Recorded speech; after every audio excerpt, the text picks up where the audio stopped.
These ruminant mammals live in large herds and spend their time grazing on the grasses and aquatic plants of the delta's wetlands.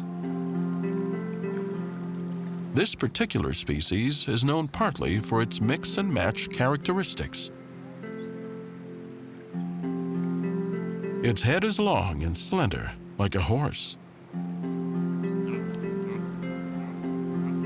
It has large and spreading hooves like an ox or cow, allowing it to walk on the soft ground. Its tail and body are similar to a donkey's. And of course, it has antlers, though they're different than most deer. They look like they're on backwards. But it's not just the antlers that make this species different. Currently, David's deer live only in captivity.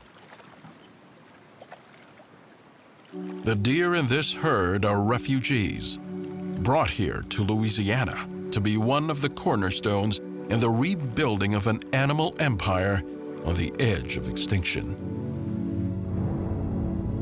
Evidence suggests that the species once ranged throughout central and eastern China. According to Chinese myth, more than 3,000 years ago, a horse, a donkey, an ox, and a deer vowed to seek justice against the tyrannical King Zhou. They transformed themselves into one animal that combined their strengths. The Chinese called it the Milu, or Zhepuzhang, which means not one of the four. Famed Chinese folk hero Jiang Ziya then rode this strange new creature into battle and won victory over the ruthless king.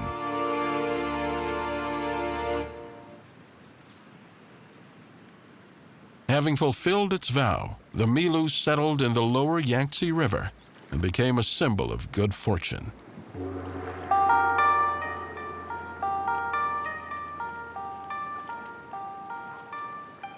In the centuries that followed, Chinese emperors believed that eating this extraordinary animal would bring them everlasting life.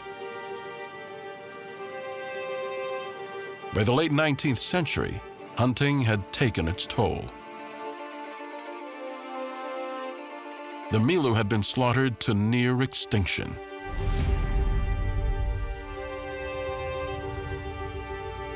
The only remaining herd lived in China's royal garden, property of the emperor.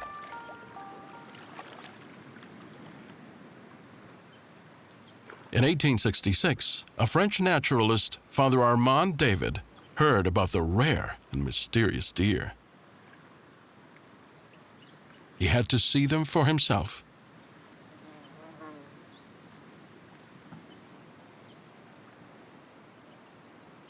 He convinced the emperor to send a few deer back to Europe, where scientists named the species Père, meaning Father David's deer.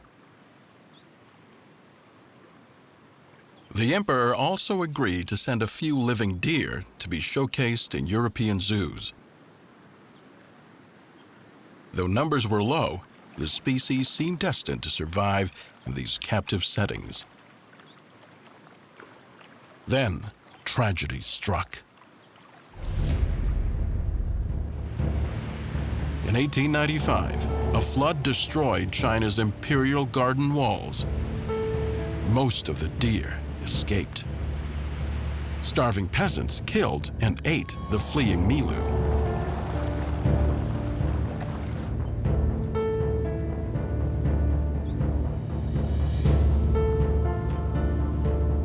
Just 5 years later, during the Boxer Rebellion, soldiers occupied the palace and killed the few deer that remained.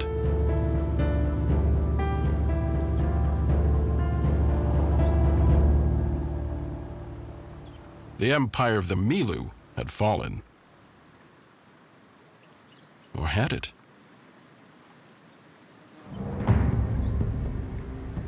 There were still the few remaining deer that had been sent to Europe.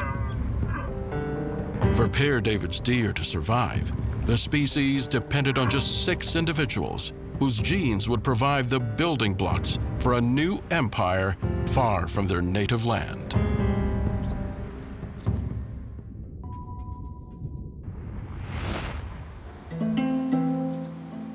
For Louisiana's herd of Pair David's deer, it was a long journey over many miles and many decades to their adopted home.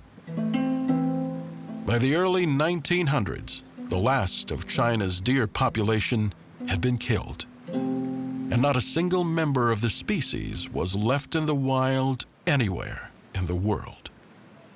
8,000 kilometers away in England, the 11th Duke of Bedford received word of the animal's extinction in its native land. The Duke tracked down the few that remained in European zoos and brought them under his protection at his deer park at Woburn Abbey, just outside London.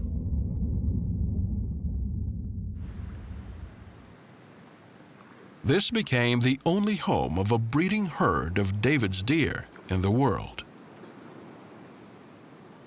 Over the years, the deer reproduced, and the Woburn herd grew. And soon, there were enough David's deer to disperse them to other zoos and wildlife sanctuaries around the world, like the Global Wildlife Center north of New Orleans, Louisiana.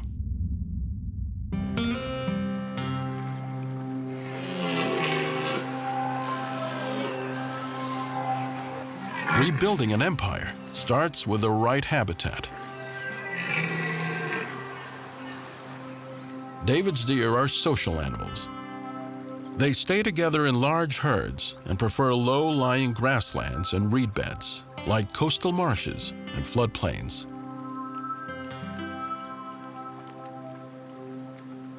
They spend hours a day cooling off in shallow water.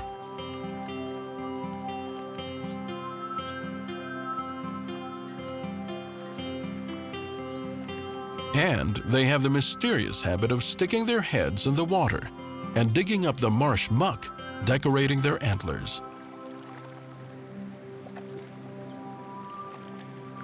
Scientists are baffled by this unusual behavior. But what is known is that these antlers play a key role during the mating ritual known as the rut.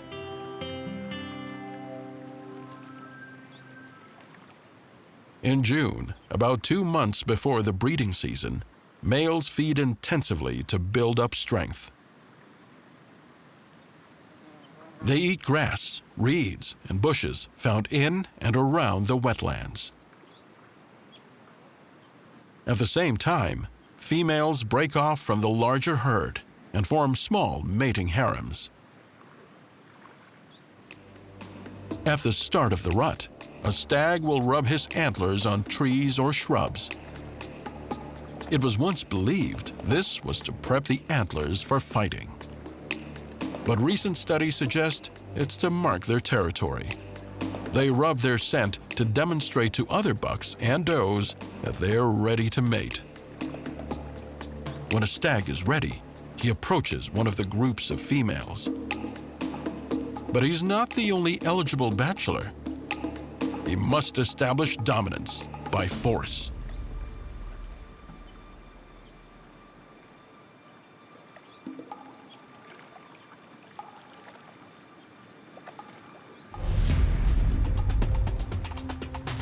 The stag uses his antlers to butt heads with his opponent. He'll also bite and even rise up on hind legs and box. When the fight is over, the winner claims the right to mate with a harem. To increase his odds of reproduction, he mounts as many of the does as possible. For about the next 2 months, the stag's focus is entirely on mating. He doesn't even eat and loses weight rapidly.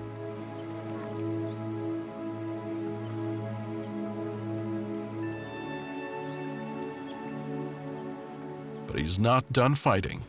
He must continue to defend his harem from other males.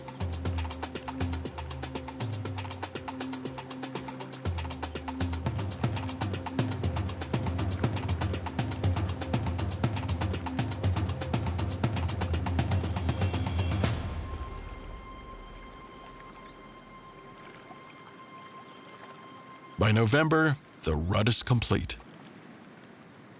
The stag leaves the harem, begins to feed again, and quickly regains his weight. He also sheds his summer antlers. Unlike most other deer, a second set sometimes grows in over the winter months and falls off a few weeks later. Scientists believe this second rack is only possible due to the amount of supplemental feeding the deer get in captivity.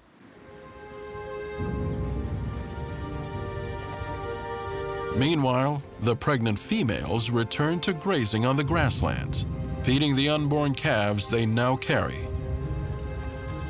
Breeding within the confines of the park has its risks. A shallow genetic pool and the spread of disease can decimate a captive population. But David's deer have no choice. The survival of this species depends on a new generation born into captivity.